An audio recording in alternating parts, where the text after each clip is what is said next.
O'zbekiston aholisi salkam 38 milliontaga yetdi.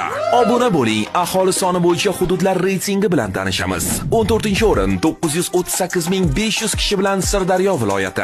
13-o'rin 1.103.300 kishi Navoiy viloyati. 12-o'rin 1.551.700 kishi Jizzax viloyati.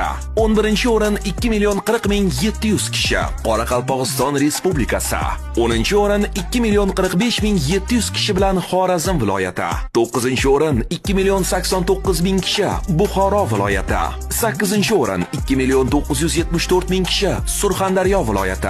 7-o'rin 3.134.000 kishi Toshkent viloyati. 6-o'rin 3.145.000 kishi Toshkent shahri. 5-o'rin 3.158.000 kishi Namangan viloyati. 4-o'rin 3.488.000 kishi Andijon viloyati.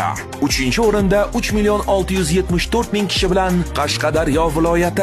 2-o'rinda 4.181.000 kishi bilan Farg'ona viloyati.